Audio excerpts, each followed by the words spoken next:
તો વારાણસીથી PM Modi live છે, સીધા જ જઈશું ત્યાં। कपसेठी, रोहनिया, सेवापुरी क्षेत्र के अन्न देवता लोगन के प्रणाम हो।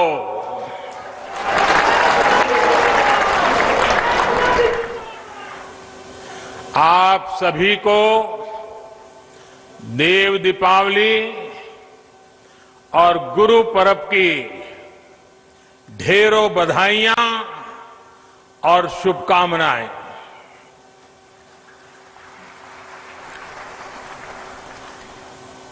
उत्तर प्रदेश के मुख्यमंत्री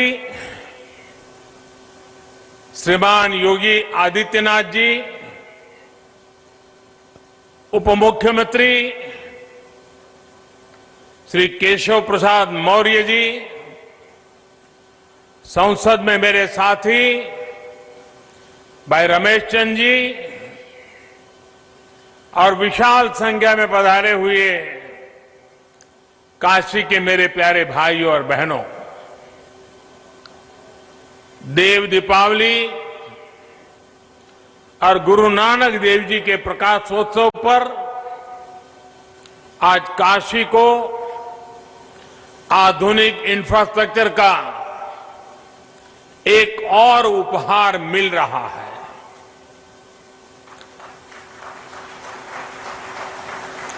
इसका लाभ काशी के साथ ही प्रयागराज के लोगों को भी होगा। आप सभी को बहुत बहुत बधाई। मुझे याद है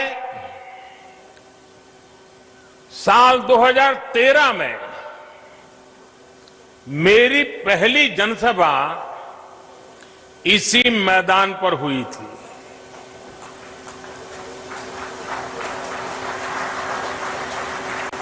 और तब यहां से गुजरने वाला हाईवे 4 लेन का था। आज बाबा विश्वनाथ के आशीर्वाद से ये हाईवे 6 लेन 6 लेन का हो चुका है।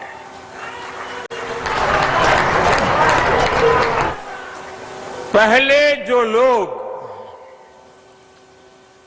हंडिया से राजा तालाब आते जाते थे, उन्हें पता है इस हाईवे पर कितनी ज्यादा मुश्किलें आती थी। जगह जगह जाम, बहुत धीमे ट्रैफिक, दिल्ली और दूसरे शहरों से भी जो लोग आते थे वो इस रास्ते पर आकर परेशान हो जाते थे। 70 किलोमीटर से ज्यादा का वो सफर अब आराम से होगा, तेज रफ्तार में होगा। इस हाईवे के चौड़ा होने से काशी और प्रयाग के बीच का आना जाना अब और आसान हो गया है। कांवड़ यात्रा के दौरान कांवड़ियों को और इस क्षेत्र के लोगों को जो परेशानी होती थी, अब वो भी समाप्त हो जाएगी। इतना ही नहीं, इसका लाभ कुंभ के दौरान भी मिलेगा। भाई और बहनों, आस्था से जुड़ी जगह हो या फिर किसी विशेष काम की, लोग कहीं भी आने जाने से पहले ये जरूर देखते हैं कि वहां आना जाना कितना आसान है। इस प्रकार की सुविधाएं देशी विदेशी हर तरह के टूरिस्टों और श्रद्धालुओं को भी प्रोत्साहित करती है। बीते वर्षों में काशी के सुंदरीकरण के साथ साथ यहां की कनेक्टिविटी पर जो काम हुआ है उसका लाभ अब सब दूर दिखाई दे रहा है। नई हाईवे बनाना हो, पुल फ्लाईओवर बनाना हो, ट्रैफिक जाम कम करने के लिए रास्तों को चौड़ा करना हो, जितना काम बनारस और आसपास के इलाके में अभी हो रहा है, उतना आजादी के बाद कभी नहीं हुआ। बनारस का सेवक होने के नाते मेरा प्रयास यही है कि बनारस के लोगों की दिक्कतें कम हो, उनका जीवन और आसान बने। पिछले 6 वर्षों में बनारस में हजारों करोड़ रुपए के प्रोजेक्ट्स तेजी से पूरे किए गए हैं और बहुत सारी परियोजनाओं पर काम चल रहा है। एयरपोर्ट से शहर को जोड़ने वाली सड़क आज बनारस में विकास कार्यों की पहचान बन गई है। रेलवे स्टेशन की कनेक्टिविटी भी बेहतर हुई है। यहां से कुछ दूरी पर ही रिंग रोड फेज 2 का भी कार्य तेजी से चल रहा है। इसके पूरा होने से सुल्तानपुर, आजमगढ़ और गाजीपुर से आने जाने वाले भारी वाहन, भारी व्हीकल्स शहर में एंट्री लिए बिना सीधे इस नए 6 लेन हाईवे से निकल सकेंगे। वहीं जिन दूसरे हाईवे पर निर्माण कार्य चल रहा है, वो भी जल्द ही पूरा करने का प्रयास किया जा रहा है। इन हाईवे के बनने से वाराणसी, लखनऊ, आजमगढ़ और गोरखपुर की यात्रा और आसान हो जाएगी। भाई और बहनों, अच्छी सड़कें, अच्छे रेल मार्ग, अच्छी और सस्ती हवाई सुविधाएं ये समाज के हर वर्ग को सुविधा देती है। विशेष तौर पर गरीब को, छोटे उद्यमियों को, मध्यम वर्ग को इसका सबसे ज्यादा लाभ मिलता है। जब निर्माण कार्य चलता है तो अनेक लोगों को रोजगार मिलता है। जब ये प्रोजेक्ट बनकर तैयार होते हैं तो समय बचता है, खर्च कम होता और परेशानी भी कम होती है। कोरोना के इस समय में भी श्रमिक साथियों के लिए रोजगार का बहुत बड़ा माध्यम इंफ्रास्ट्रक्चर के ये प्रोजेक्ट ही बने हैं। भाई और बहनों, मुझे खुशी है कि उत्तर प्रदेश में योगी जी और उनकी पूरी टीम ने सरकार बनने के बाद यहां भी इंफ्रास्ट्रक्चर निर्माण में अभूतपूर्व तेजी आई है। पहले उत्तर प्रदेश के इंफ्रास्ट्रक्चर की स्थिति क्या थी, ये आप सभी भली भांति जानते हैं। आज उत्तर प्रदेश की पहचान एक्सप्रेस प्रदेश के रूप में सशक्त हो रही है।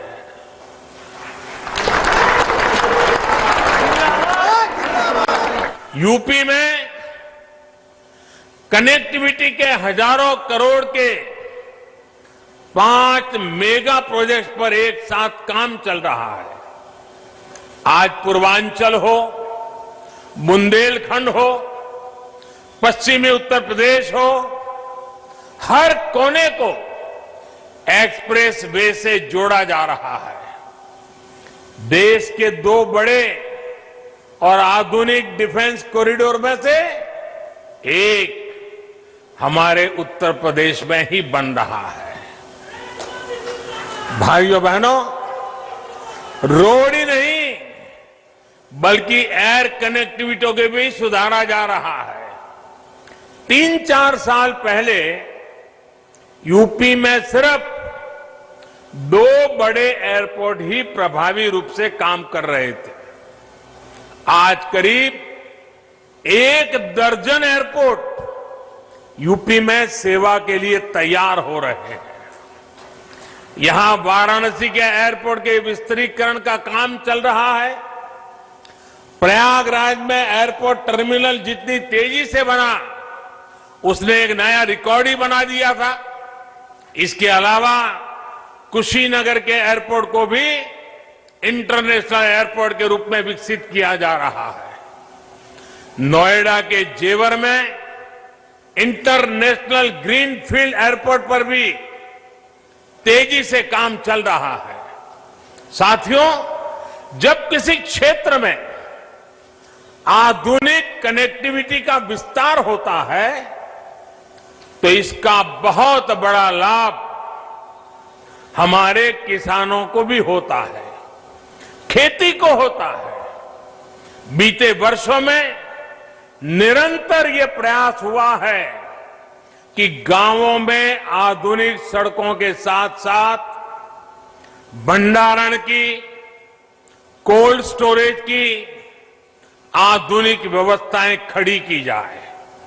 हाल में इसके लिए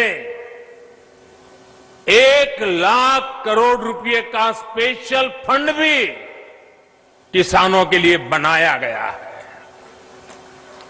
इसी साल देश के इतिहास में पहली बार चलते फिरते कोल्ड स्टोरेज यानी किसान रेल शुरू की गई है। इन प्रयासों से किसानों को नए बाजार मिल रहे हैं, बड़े शहरों तक उनकी पहुंच और बढ़ रही है और इसका सीधा प्रभाव ये पड़ रहा है, यानी कि उनकी आय पर भी इसका प्रभाव पड़ रहा है। साथियों, वाराणसी सहित पूर्वांचल में ही जो बेहतरीन इंफ्रास्ट्रक्चर तैयार हुआ है, उसका बहुत अधिक लाभ इस पूरे क्षेत्र को हुआ है।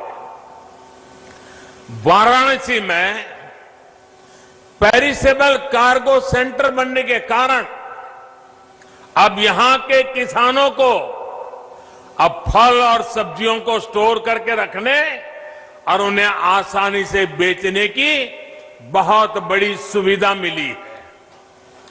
इस स्टोरेज कैपेसिटी के कारण पहली बार यहां के किसानों की उपज बड़ी मात्रा में विदेशों में निर्यात हो रही है।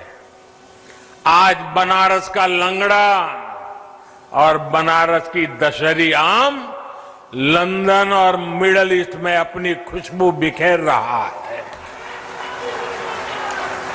अब बनारस के आम की डिमांड विदेशों में भी निरंतर बढ़ रही है। अब यहां जो पैकेजिंग की सुविधाएं तैयार हो रही है, उस वजह से पैकिंग के लिए दूसरे बड़े शहरों में जाने की जरूरत अब नहीं रहेगी। आम के अलावा इस साल यहां की ताजा सब्जियां भी दुबई और लंदन पहुंची है। ये एक्सपोर्ट हवाई मार्ग से हुआ है, यानी बेहतर हवाई सेवाओं का सीधा लाभ यहां के छोटे से छोटे किसानों को हो रहा है। गंगा जी पर जो देश का पहला इनलैंड वाटरवे है, इसका उपयोग किसानों की उपज के ट्रांसपोर्ट के लिए अधिक से अधिक कैसे हो, इस पर भी काम हो रहा है। साथियों, सरकार के प्रयासों और आधुनिक इंफ्रास्ट्रक्चर से किसानों को कितना लाभ हो रहा है, इसका एक बेहतरीन उदाहरण चंदौली का काला चावल, ब्लैक राइस है। ये चावल चंदौली के किसानों के घरों में समृद्धि लेकर के आ रहा है। चंदौली के किसानों की आय को बढ़ाने के लिए 2 साल पहले काले चावल की एक वैरायटी का प्रयोग यहां किया गया था।